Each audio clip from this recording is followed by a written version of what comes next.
By 1356, the Hundred Years' War had been raging for 2 decades, a conflict born from territorial disputes and claims to the French throne. Edward III of England laid claim to the French crown through his mother, Isabella, a French princess, which challenged the legitimacy of the Valois dynasty in France. Edward, the Black Prince, eldest son of Edward III, was a key figure in the English war effort. In 1355, he led a devastating chevauchée through southwestern France, a scorched earth strategy aimed at crippling the French economy and morale. The Battle of Poitiers remains an indelible lesson in military strategy, a tale of triumph against all odds. It's these epic battles, these grand narratives that captivate our imagination centuries later. In early 1356, Edward resumed his raiding campaigns from his base in Bordeaux. His forces included about 6,000 men, a mix of longbowmen, men-at-arms, and allied Gascon troops. These raids not only weakened the French territories, but also goaded the French into open conflict. King John II of France, known as John the Good, sought to restore French honor and reclaim lost territories, gathering a large and well-equipped army of about 14,000 to 16,000 troops, including heavily armored knights and crossbowmen. John aimed to confront and defeat the English invaders decisively. His army was mobilized to defend the northern territories and counter the English raids. Throughout the summer of 1356, both armies engaged in a series of maneuvers and smaller skirmishes. Edward's forces moved north from Bordeaux, laying waste to several villages.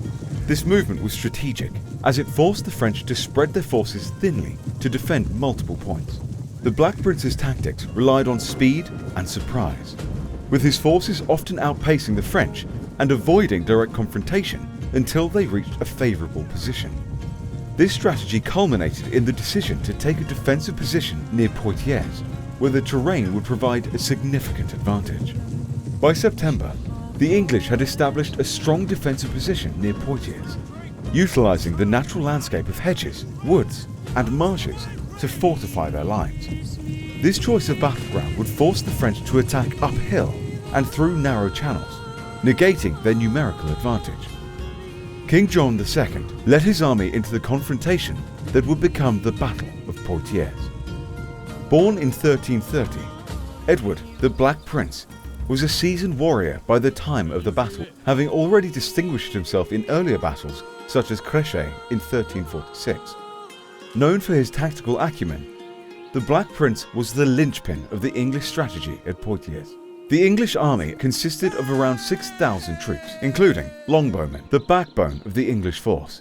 They could launch deadly volleys of arrows that could penetrate armor and disrupt enemy formation. Each longbowman could fire up to 6 arrows per minute, significantly outpacing the French crossbowmen. The English force was bolstered by Gascon troops, led by the Captal de Buch, a Gascon nobleman.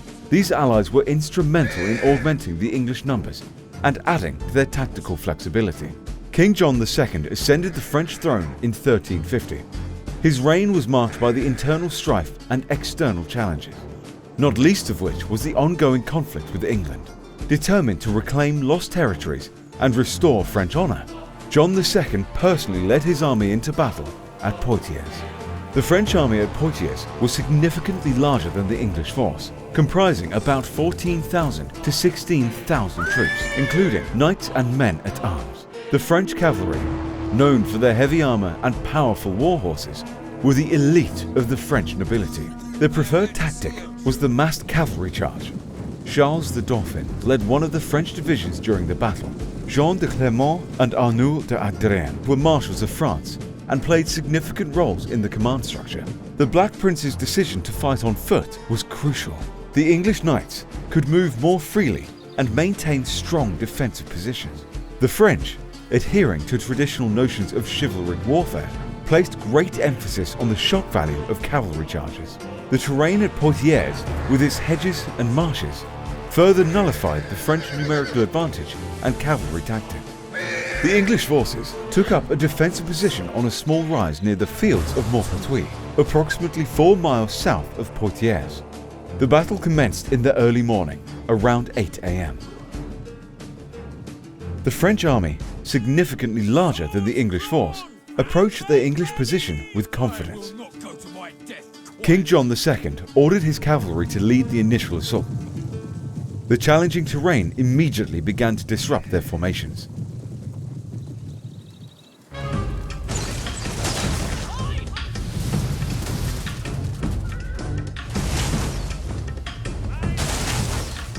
The heavily armoured French knights charged up the slope, only to be met with a devastating volley of arrows from the English longbowmen.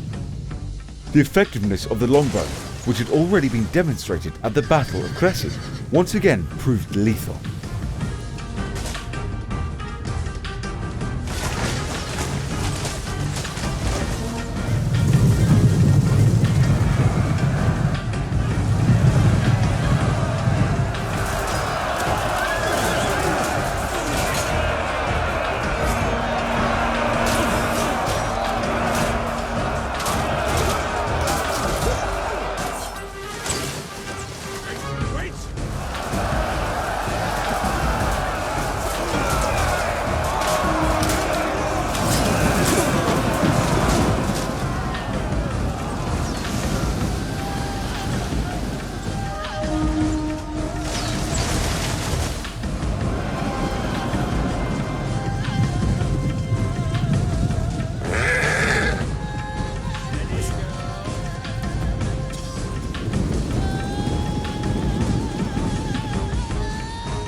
The French cavalry was decimated and their charge broken. Undeterred, King John II ordered a second wave, this time consisting of infantry and dismounted men-at-arms, led by his son, Charles the Dauphin.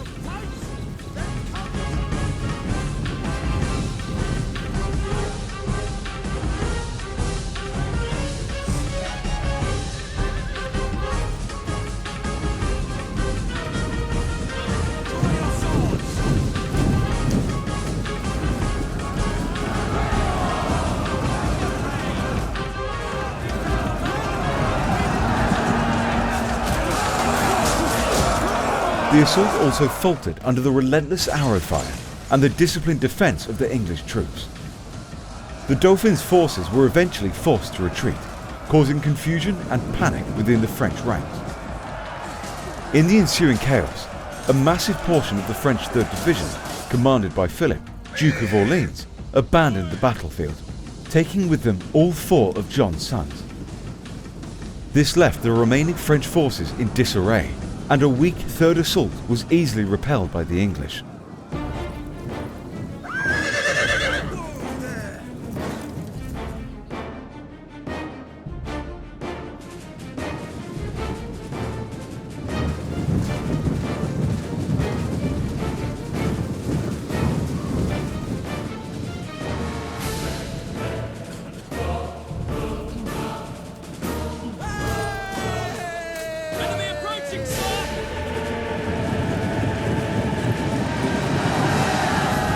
As the French forces regrouped for a 4th assault, the English executed a critical maneuver. A small, mounted force of 160 men led by the Captal de Buch, had been positioned to flank the French from the rear. Many French soldiers believed they were surrounded. This caused a panic that quickly spread through the ranks. In the melee that followed, King John and a substantial number of French nobles were captured.